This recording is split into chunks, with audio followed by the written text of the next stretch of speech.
Hello, everyone, and welcome to the Intuitive Second Quarter 2025 Earnings Release. At this time, all participants are in a listen-only mode. After the speaker's presentation, there will be a question-and-answer session. To participate, you will need to press star 11 on your telephone. You will then hear a message advising your hand is raised. To withdraw your question, simply press star 11 again. Please note this event is being recorded. Now it's my pleasure to turn the call over to Dan Connolly, Head of Investor Relations. Please go ahead, sir. Good afternoon, and welcome to Intuitive's Second Quarter Earnings Conference Call. With me today, we have Dave Rosa, our CEO, and Jamie Samath, our CFO. Before we begin, I would like to inform you that comments mentioned on today's call may be deemed to contain forward-looking statements. Actual results may differ materially from those expressed or implied as a result of certain risks and uncertainties. These risks and uncertainties are described in our Securities and Exchange Commission filings, including our most recent 10-K filed on January 31st, 2025, and Form 10-Q filed on April 23rd, 2025. Our SEC filings can be found through our website or at the SEC's website. Investors are cautioned not to place undue reliance on such forward-looking statements. Please note that this conference call will be available for audio replay on our website at intuitive.com on the events section under our Investor Relations page. Today's press release and supplementary financial data tables have been posted to our website. Today's format will consist of providing you with highlights of our second quarter results as described in our press release announced earlier today, followed by a question-and-answer session. Dave will review business and operational highlights. Jamie will provide a review of our financial results and procedure highlights. I will review clinical highlights and discuss our updated financial outlook for 2025. And finally, we will host a question-and-answer session. With that, I will turn it over to Dave. Good afternoon, and thank you for joining us today. Before we proceed, I'd like to take a moment to recognize and thank Gary Goodhart. As you know, after more than 15 years as Intuitive CEO, Gary transitioned to Executive Chair of the Board earlier this month. It's been a privilege to work alongside Gary for nearly 30 years. We joined within a month of each other as engineers at what was a tiny California-based company in 1996, where a small group of us developed the first Da Vinci prototype. Since then, we have worked together with many extraordinary colleagues to build a company that is today a global enterprise, employing more than 16,000 people, supporting over 11,000 robotic systems across 74 countries, with over 17 million procedures performed. On behalf of the patients, surgeons, and care teams we support, our employees, and so many other stakeholders, we thank Gary for his leadership at Intuitive and his contributions to advancing minimally invasive care. I am grateful for the strong foundation he's created and honored to serve as Intuitive's next CEO. I'm excited to lead the company forward as we continue to advance the quintuple aim and deliver value for our stakeholders. Moving to the business, our financial metrics were strong in the second quarter, with solid procedure growth and capital placements despite ongoing macro challenges in certain international markets. Our teams achieved significant milestones across our ecosystem of products and services while navigating dynamic market conditions globally. Our product operations teams continue to build capacity and deliver for our customers while optimizing production costs within our existing manufacturing and supply chain footprint. Our research and development efforts continue to build momentum in the quarter. Our newest platform, Da Vinci 5, is in broad launch in the United States and received clearances in Europe and Japan, where we will begin measured launches. We are pleased with customer feedback and adoption of our newer platforms and remain committed to supporting high-quality, minimally invasive care with a comprehensive and impactful product portfolio. Reviewing procedure performance, Da Vinci procedure growth in the quarter was 17%. Benign general surgery led U.S. procedure growth with a strong contribution from after-hours procedures, while international growth was led by non-urology procedures. Regional performance highlights included strength in India, Korea, and distribution markets. Jamie will provide further details on procedure dynamics later in the call. Turning to capital, we placed 395 da Vinci systems, including 180 da Vinci 5 systems and 23 SP systems. Capital placements were strong in the U.S., while macro challenges in Japan, China, and Europe continued. We also placed 54 Ion systems in the quarter. System utilization, defined as procedures per installed clinical system per quarter, grew 2% year-over-year for our multi-port platforms and accelerated to 30% and 8% for SP and Ion, respectively. Moving to our finances, revenue growth of 21% reflects solid procedure performance in capital placements and a benefit from higher purchase mix. Product margins and operating expenses were slightly favorable to our expectations. Turning to our multi-port business, da Vinci 5 has been an important addition to our robotic surgical system portfolio, with more than 100,000 procedures performed to date in what had been a measured U.S. launch. We are pleased to offer da Vinci 5 broadly in the United States. Commercialization in Europe and Japan will be measured as we work through additional clearances to fully enable the da Vinci 5 ecosystem. We also added to our advanced energy instrument portfolio with 510(k) clearance for vessel sealer curved, giving surgeons greater precision in narrow anatomical spaces. Additionally, we received a procedure clearance for tracheobronchoplasty, a surgical treatment for a collapsed trachea and main bronchi during normal breathing. With respect to our digital ecosystem, customers continue to collect and publish data about force feedback and other aspects of da Vinci 5 through their use of Case Insights. Dan will highlight some of this data later in the call. Since launching dual console capability with da Vinci Si in 2009, we have developed a range of digital collaboration tools for our customers. We believe these telecollaboration capabilities can advance clinician training, enhance patient care, and optimize care delivery. Intuitive Telepresence, with our latest hub software, will enable customers to use on-demand scheduling, connecting easily with a known group of peers, similar to the favorites screen on your phone.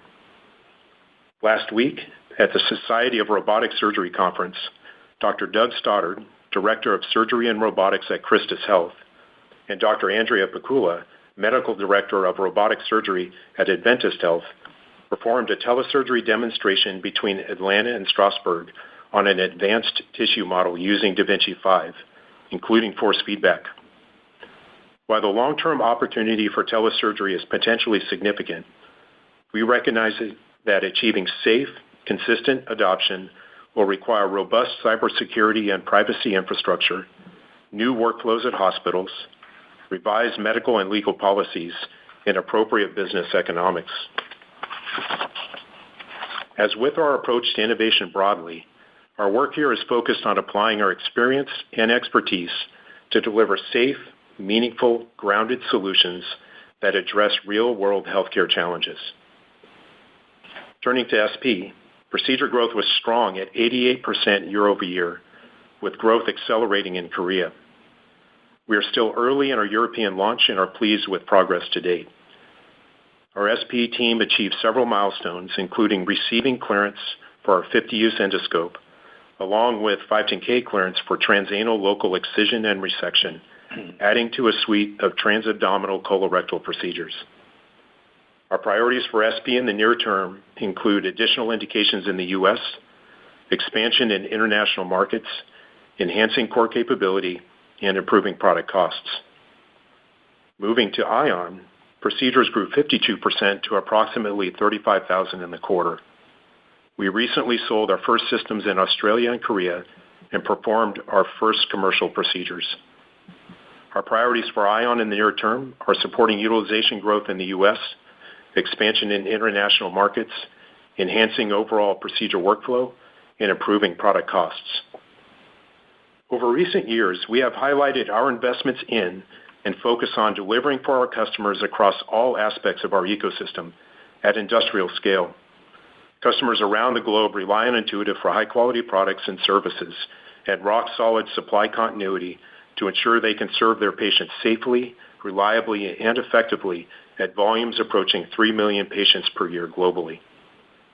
As has been the case throughout our 30-year history, we will continue to innovate across our instrument portfolio, as illustrated by the introduction of our force feedback and extended use instrumentation.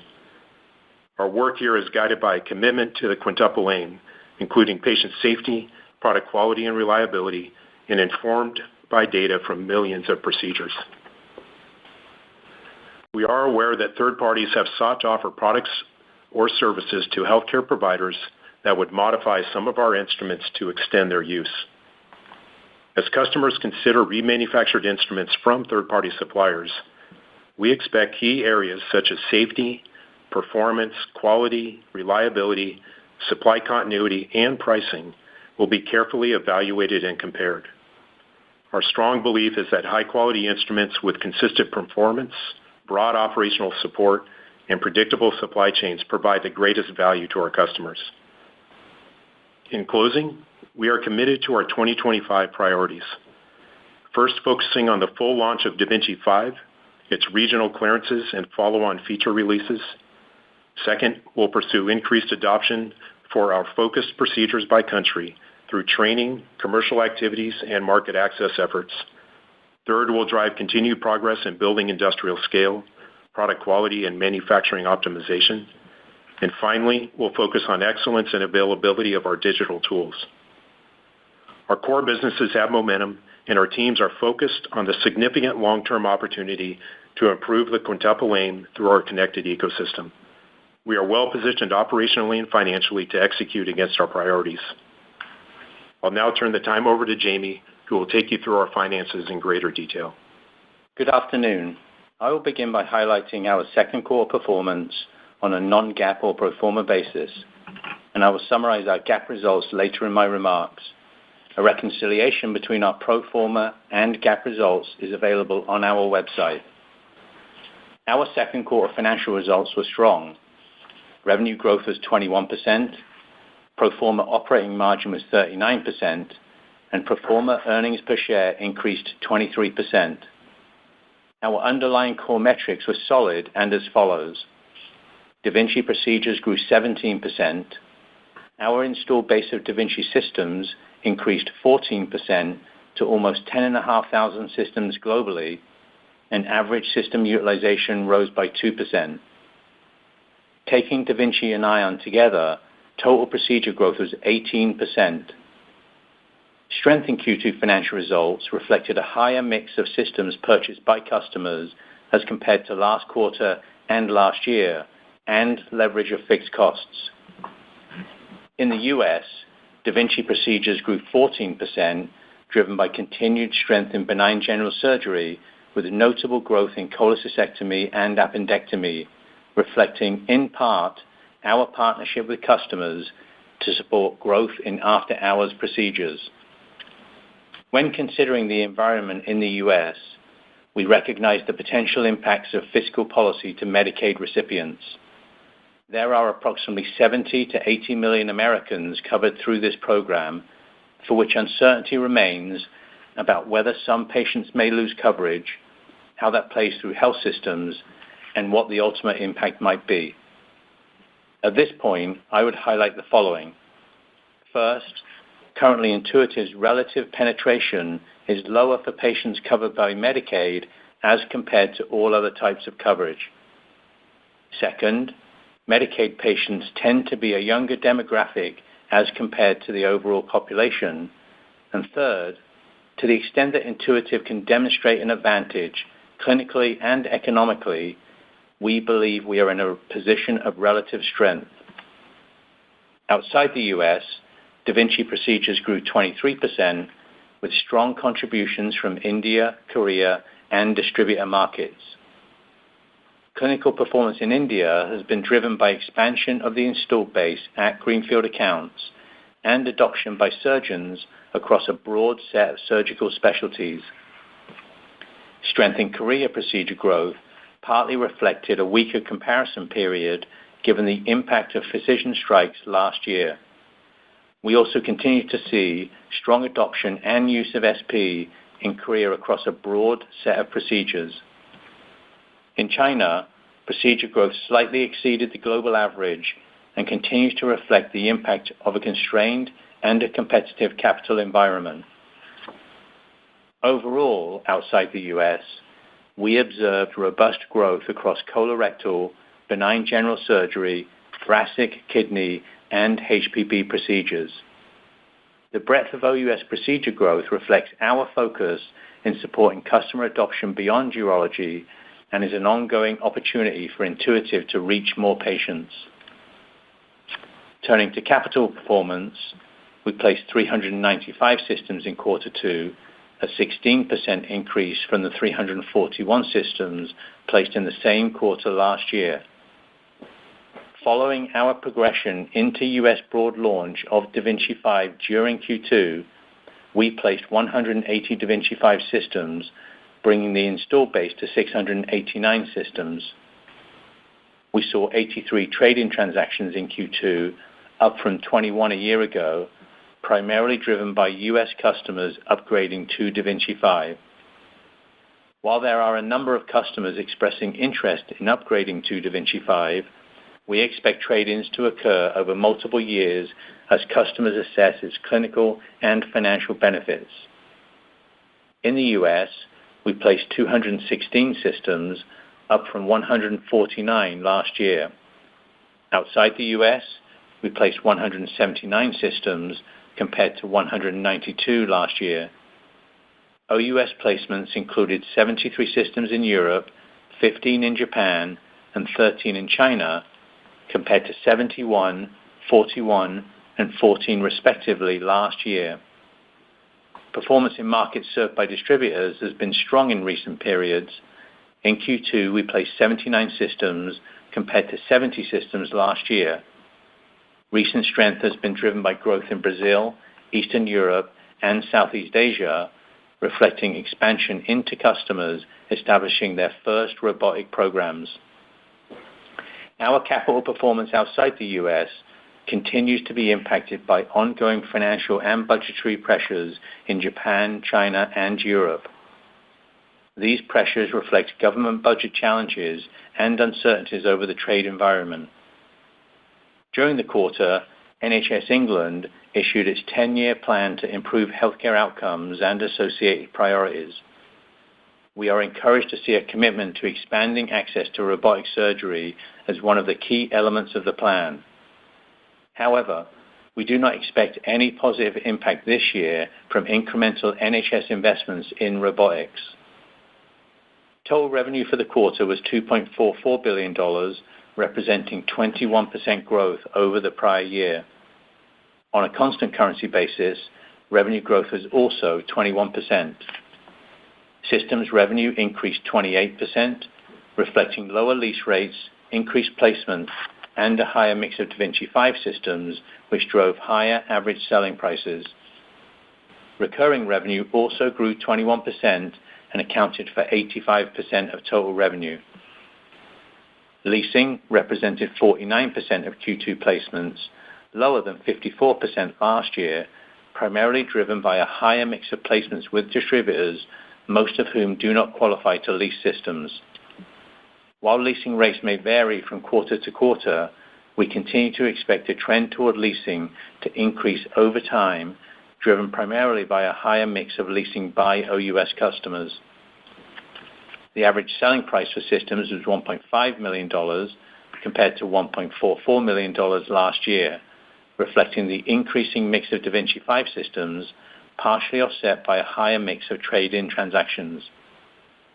Instrument and accessory revenue per procedure was approximately $1,800, relatively consistent with the prior year.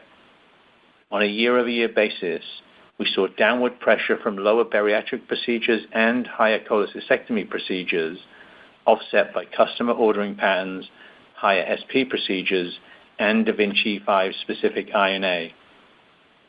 Second quarter SP procedures grew 88%, driven by 112% growth in Korea and strong growth in Europe and Japan. We placed 23 SP systems in Q2 compared to 21 systems last year. These included 6 in the US, 6 in Korea, and 5 in Taiwan. SP utilization rose 30%, with Korea and Japan continuing with highly efficient, high-usage SP programs. Utilization is also steadily increasing in Europe and the US. We are progressing through the early phase of a measured rollout of our SP stapler, which we believe is a key enabler for SP adoption in colorectal and thoracic procedures. Now turning to Ion. We performed approximately 35,000 Ion procedures in Q2, a 52% increase over the prior year. We placed 54 Ion systems compared to 74 in Q2 of 2024. 7 of these systems were placed in markets outside the US. The installed base of Ion systems expanded to 905 systems, and average system utilization increased 8% from the year-ago period. Turning now to the rest of the P&L. Pro forma gross margin for the quarter was 67.9%, down from 70% in Q2 of last year. The year-over-year decline reflects higher facilities costs, including depreciation related to new manufacturing capacity, a greater mix of lower-margin Ion and da Vinci 5 revenue, and higher service costs related to da Vinci 5. In addition, Q2 results also reflected an impact of approximately 60 basis points from tariffs. Clearly, the trade environment continues to be dynamic. We are currently estimating the impact of tariffs for the year to be approximately 100 basis points, plus or minus 20 basis points, lower than the estimate we provided on last quarter's earnings call, primarily reflecting the reduction of bilateral tariff rates relating to US-China trade. Our estimate for the year assumes the following. Imports from China to US bear a tariff rate of 30%. Imports into China of subassemblies and finished goods from the US are subject to a 10% tariff.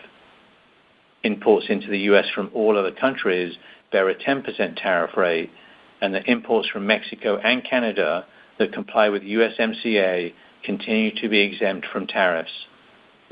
As a reminder, we expect the impact of tariffs to increase each quarter this year as tariff expense rolls through inventory into cost of sales.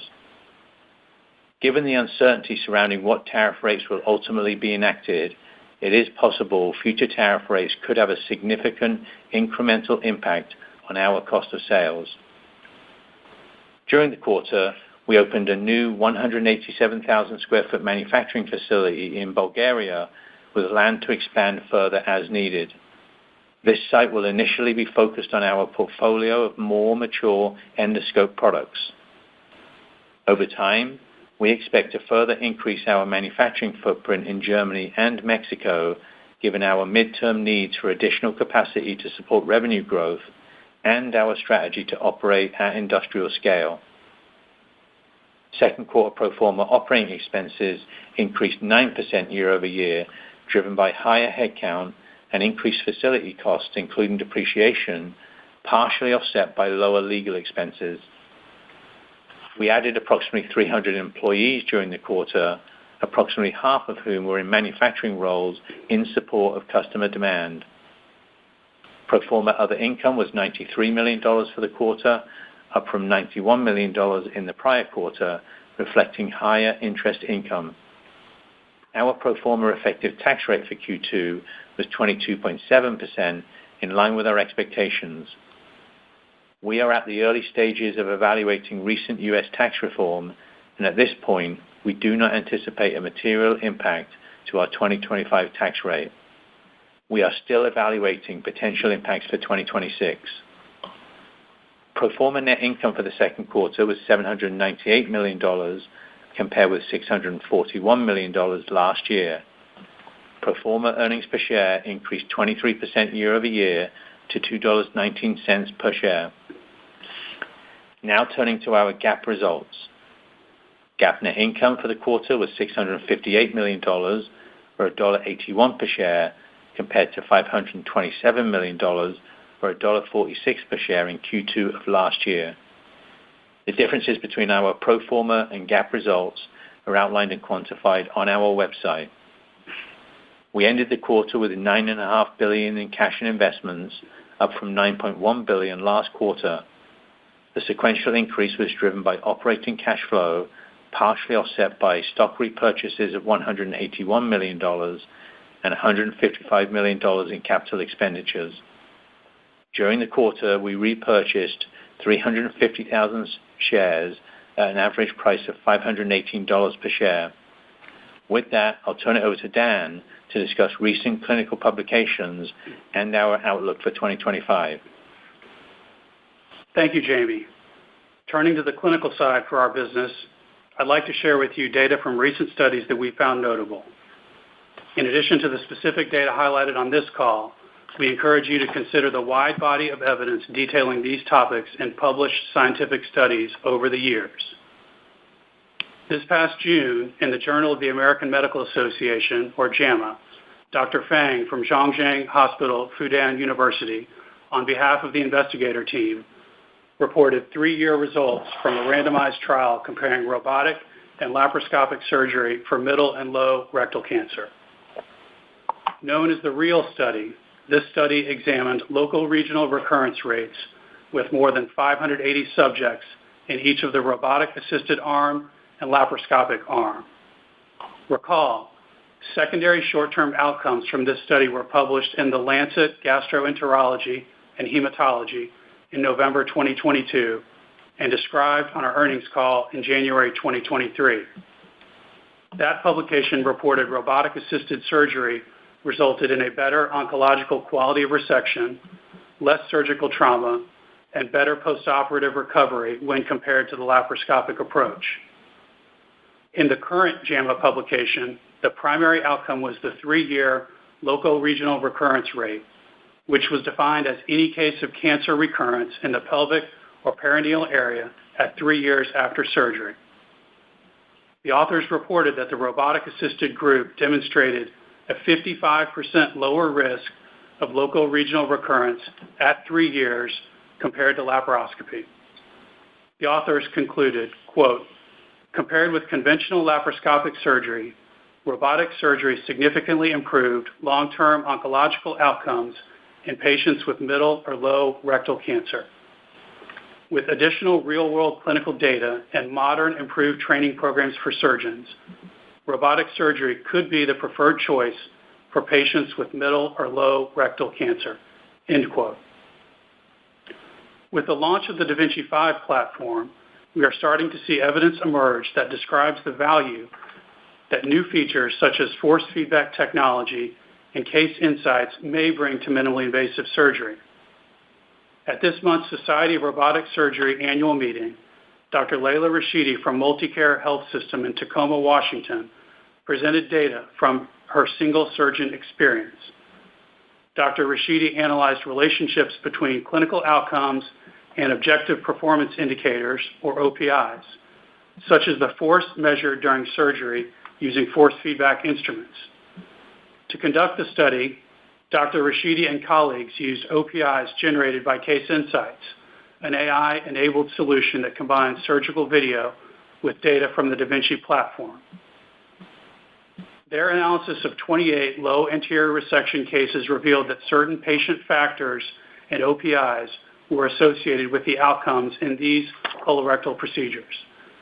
Specifically, higher forces, especially during the dissection phase of surgery and prior surgery, were associated with increased length of stay. The strongest predictor of length of stay was the percent of force time above 6.5 newtons. Dr. Rashidi and team concluded in part, quote, "This early DV5 experience demonstrates that patient factors and OPIs are associated with clinical outcomes in robotic-assisted low anterior resection. Advancements in the technologies integrated with robotic platforms can assist surgeons by identifying factors that predict complications and aiding the optimization of techniques for specific patients, ultimately supporting safer, gentler, and more precise surgery," end quote. While these results are early, we are encouraged to see results that are consistent with the core hypotheses of the value that force feedback technology and Case Insights may bring to minimally invasive surgery. we continue to expect clinical evidence to build over the coming quarters and years. I will now turn to our updated financial guidance for 2025, starting with da Vinci procedures. On our last call, we forecast full year 2025 da Vinci procedure growth within a range of 15% and 17%. We are updating our 2025 da Vinci procedure growth guidance to be within a range of 15.5% and 17%. Consistent with last quarter, the low end of the range assumes growth in China is impacted by trade, environmental, and competitive dynamics. Governments in key OUS markets continue to constrain hospital CapEx budgets, which limits the expansion of capacity in the field, and bariatric procedures continue to decline at rates similar to recent trends. The high end of the range assumes China procedure growth improves relative to 2024, the CapEx environment improves in key OUS markets, and bariatric procedure declines moderate. The high end of the range also assumes that da Vinci procedures are not impacted by the current trade environment. Turning to gross profit, on our last call, we forecast pro forma gross profit margin in 2025 to be within a range of 65% and 66.5% of revenue, which reflected significant incremental depreciation as we bring on new facilities, the contribution from growth in newer products, and the expected impact of tariffs.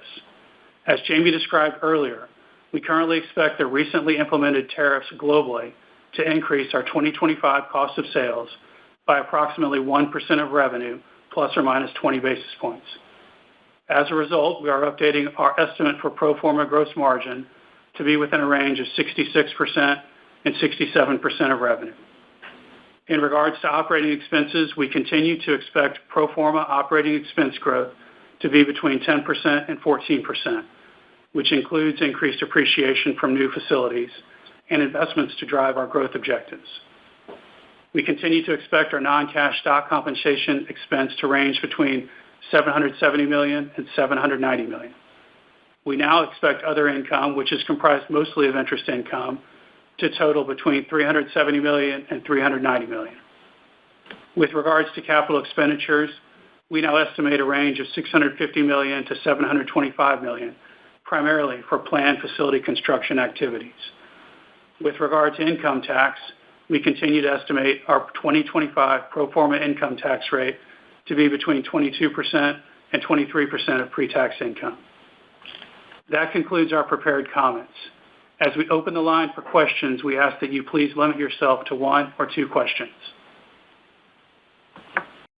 Thank you. And as a reminder, to get in the queue, simply press star 11 on your telephone and wait for your name to be announced. As a reminder, limit yourself to one question and requeue if necessary. Please stand by while we compile the Q&A roster. Our first question is from Travis Steed with Bank of America Securities. Please proceed. Hey, thanks for taking the question. Congrats. I guess maybe I'll start with a margin question. It was kind of one of the highest margins you've had in a long time, even with the tariff headwind. I don't know how much of this is the new facility coming on in Q1 or what. Just trying to think about how what drove the margin upside this quarter and kind of what's sustainable on the margin side. Hey, Travis, it's Jamie. I'd just say we had a strong revenue growth quarter at 21%. Part of that was the increased purchase mix, which obviously the purchase lease mix can vary from quarter to quarter. We did underspend on OpEx just a little bit.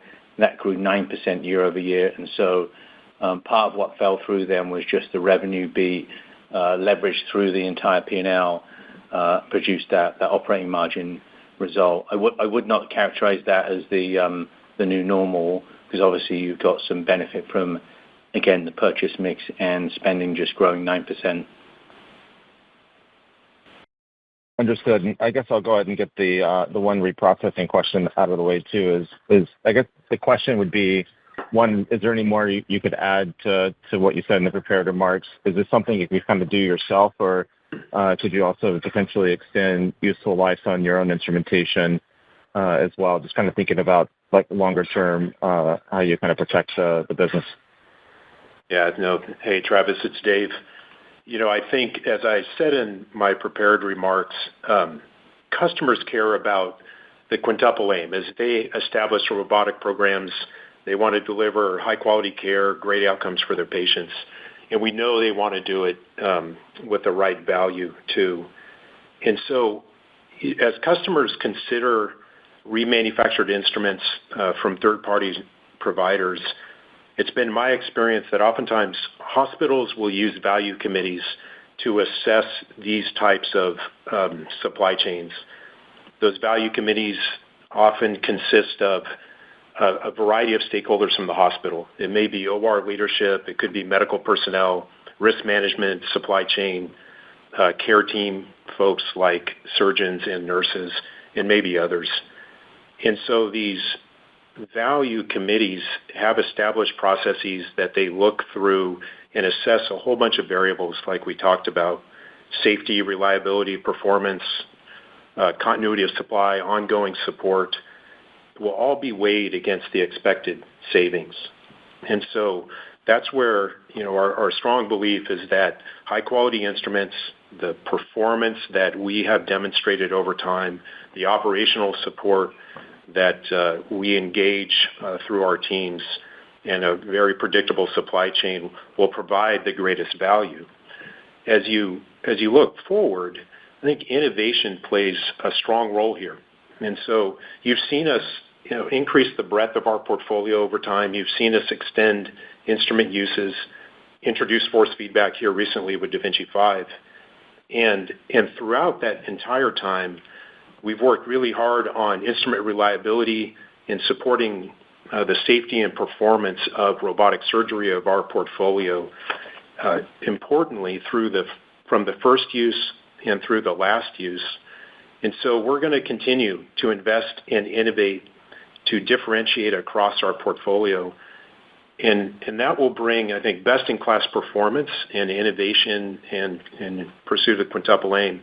And we're also going to strive to lower cost and provide the best value for our customers. And so this journey with remanufactured instruments will have many phases, and we will innovate in a variety of different ways and provide the best value for our customers. Really helpful. Thanks, Dave. I appreciate the question. Welcome. Thank you. Our next question is from David Roman with Goldman Sachs. Please proceed.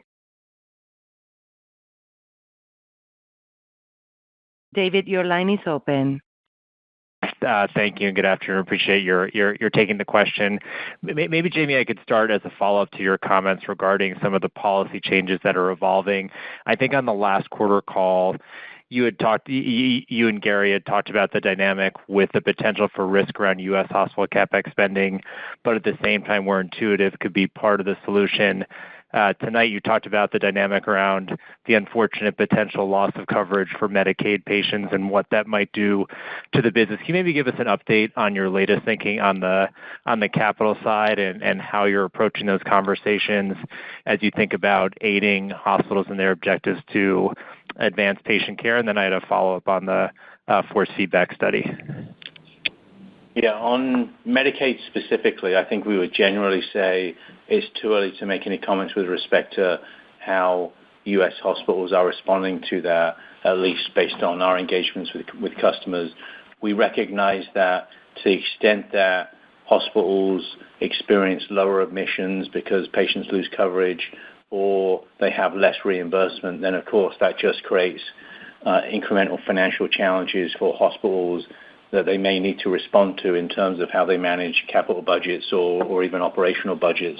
So we're just acknowledging that and providing that some context with respect to our relative penetration relative to Medicaid. I do think that we have a growing number of engagements we have with customers, particularly in the U.S., relative to what we call customer hospital analytics, where we can look at their data from a clinical and economic perspective. And oftentimes we see that da Vinci can be actually part of the solution when there's an economic challenge in the form of the things we've talked about, lowering length of stay, lower complication rates, saving precious resources, et cetera. And so we'll look to engage customers if and as that's needed over time.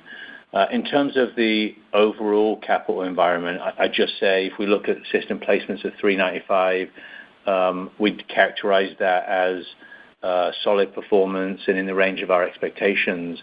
But you actually have to double click in terms of the kind of market breakdown of that performance. Placements in the US grew 45%, reflecting the move into broad launch for da Vinci 5 in Q2 and strength and interest in da Vinci 5. And then we talked about Japan, which was down 26 systems year over year. Europe and China are essentially flat, and that's mostly to do with government budget deficits and conserving government spending, including impacts on healthcare. And so I think we feel good about the U.S. and recognize some challenges internationally. In OUS customers, we do have some levers and opportunities. Many of those customers and markets experience lower levels of utilization, and we have tools, resources, and levers to help customers increase utilization to support procedure growth. We've refined some of our leasing models to more localize them in the past quarter that I think can help with alleviating the pressures that they face. And of course, we have the launch of da Vinci 5 now with the clearance in Europe and Japan, and at least we think some early adopters will be responding to that technology.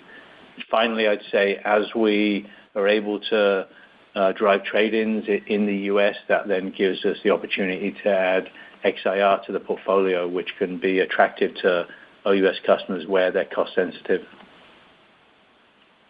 Very helpful. Appreciate all the detail. And maybe just to follow up on the force feedback launch, can you give us kind of an update on where you are with customer evaluations, as well as capacity expansion and the extent to which that may already be impacting the INA per procedure number, and how we should think about the progression of the rollout there? Yeah, David, maybe I'll take the first part, and I think Jamie will jump in towards the end. Just on the supply of force feedback instruments, we do expect that to be constrained through first quarter of next year. And I'd say more broadly, pleased with adoption thus far. The early feedback's been encouraging, particularly with case insights. I think you heard us describe, we and surgeons were building evidence and continue to, we'll share that over time. And again, that evidence is mainly looking to demonstrate that force feedback can improve outcomes, and then separately, maybe quicken the learning curve for surgeons adopting robotics for the first time. I'm sorry, remind me the second part of your question.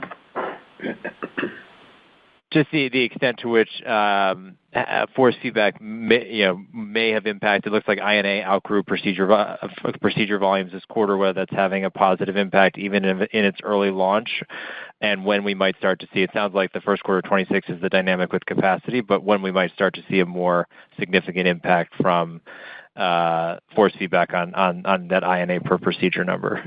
Yeah, in the prepared remarks, it was one of the contributing factors to an upward momentum on INA per procedure, although it's the smallest component. And the way I characterized it was da Vinci 5 INA specific contributions. That's the combination of force feedback and the tube sets that go along with our integrated insufflator.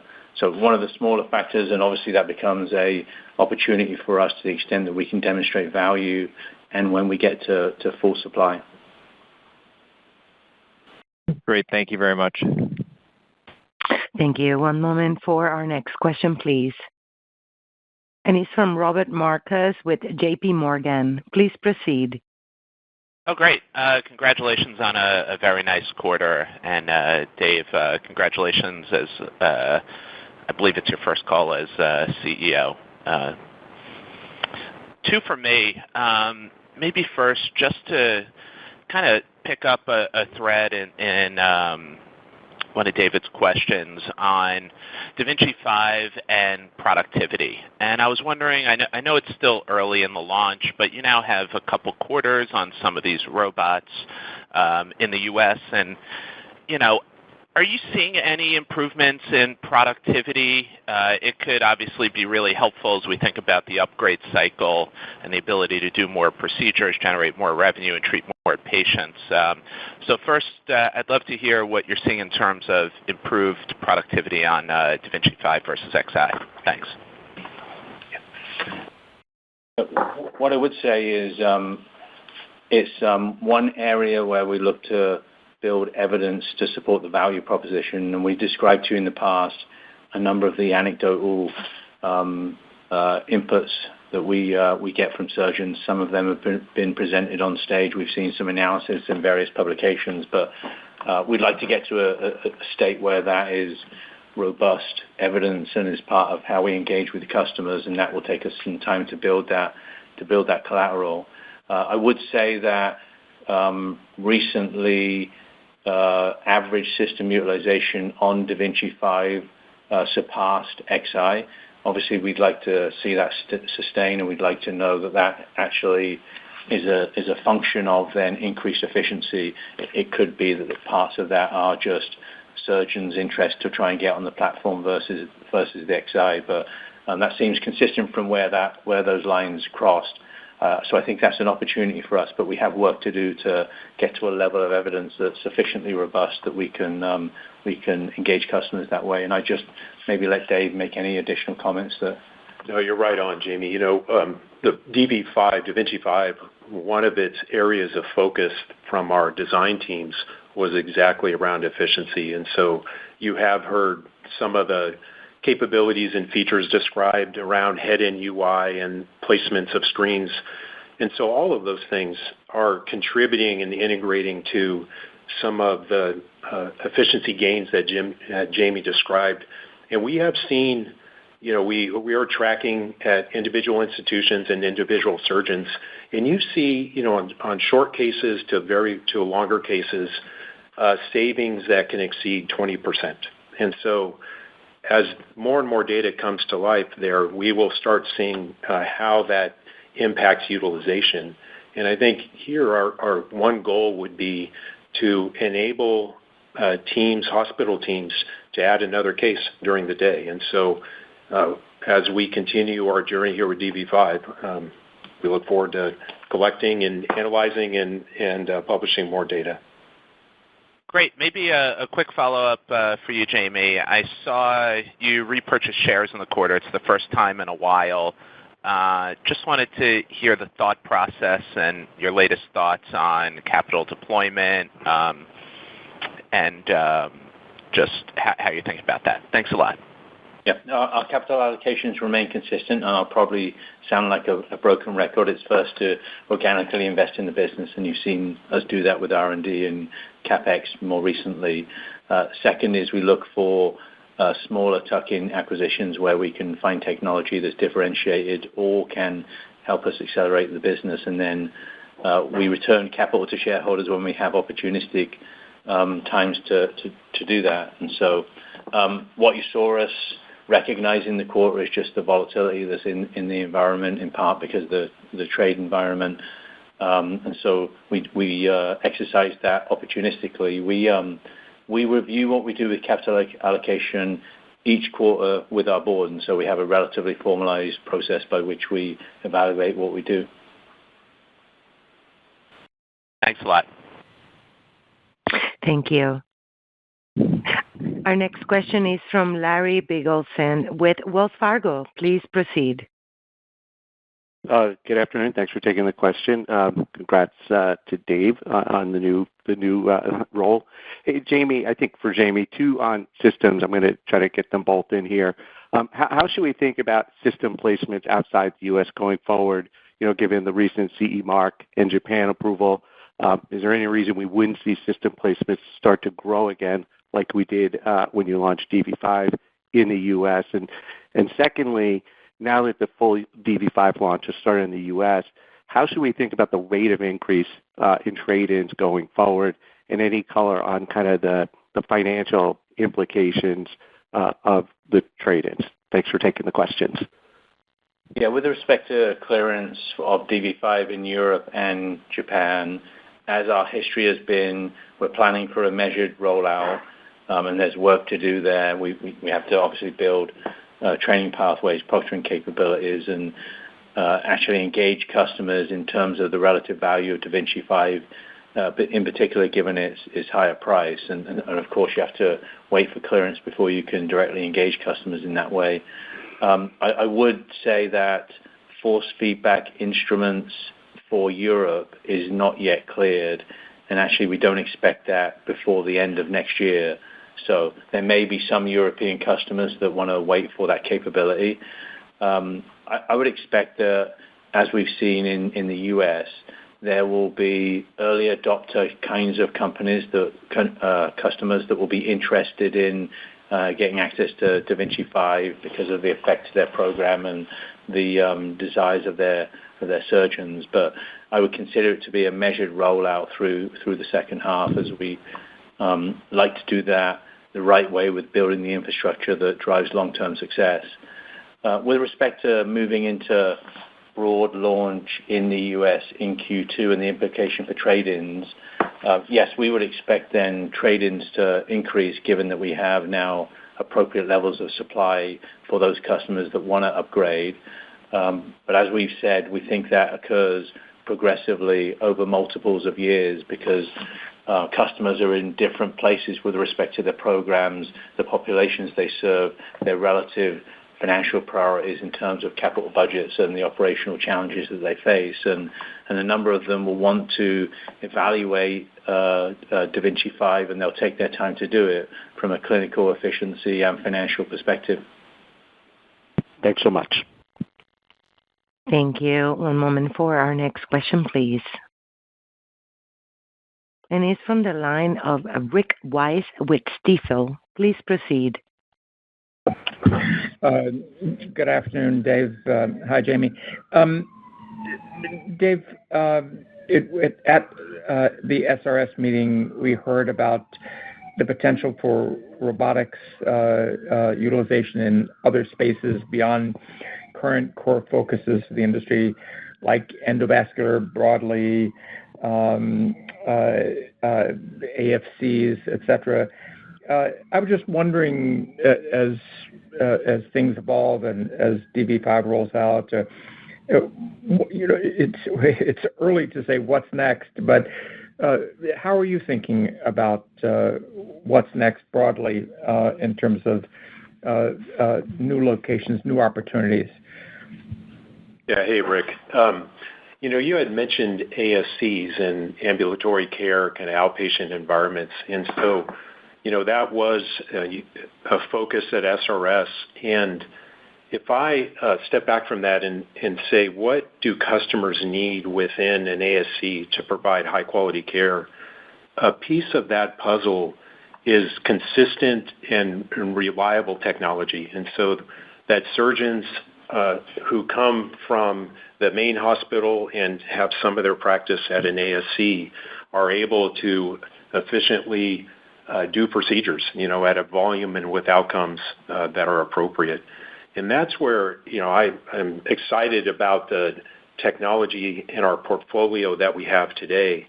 And I like some of the opportunity, as Jamie was talking about trade-ins. Customers can put the newest technology like DV5 into their main institutions and focus on some of the inpatient procedures, and then oftentimes take the capital that they already own, be it Xi or X, and move that into ASC environments. And so, one way to help meet customers' needs. But as we're looking at how to solve customers' problems and their goals about quintuple aim, I think increasingly we're seeing some attention around the outpatient environments and ASCs, and feel good about the products that we have there. Great. And just as a second question, Dave, I'm very conscious that you all have said repeatedly that the da Vinci 5 will continue to evolve. You've touched on a couple of the aspects, but I was lucky enough to hear, as you know, from your colleague Iman Jetty, who's leading the DV5 rollout, that with a full launch of the system, or broad launch, I think were your words, that there would be additional features, additional software different additional capabilities. And I was hoping you could expand on that and maybe help us understand the implications for adoption, for utilization, and maybe does this help, Jamie, the ASP or margins as the rollout continues? Thank you very much. Yeah, thanks, Rick. So, one of the things about robotic systems as a whole is there are platform technologies, and you start in one place with a product that is launched at the beginning of last year.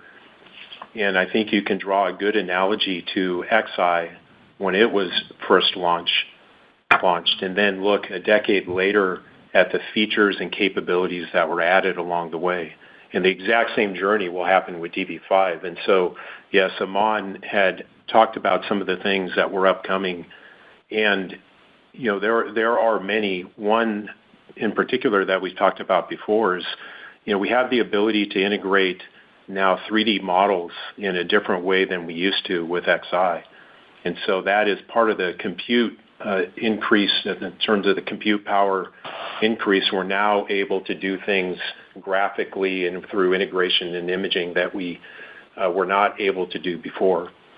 And so, again, with the expectation that these kinds of capabilities will advance one or more aspects of the quintuple aim, sometimes outcomes, sometimes the care and patient experiences, or sometimes perhaps cost.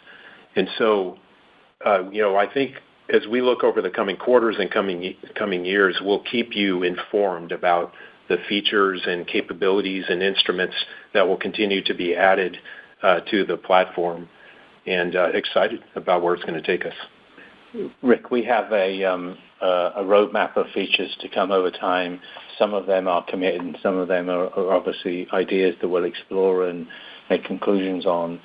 I'd say most of those features to come, we won't directly charge for, but of course they then enhance the surgeon experience and the overall capability of the system. So in that sense, then, for customers that are looking at the price and maybe pausing on whether to make the incremental investment, as you increase actually the capability and feature set of the system, then it makes the likelihood of a sale for a customer that was waiting higher.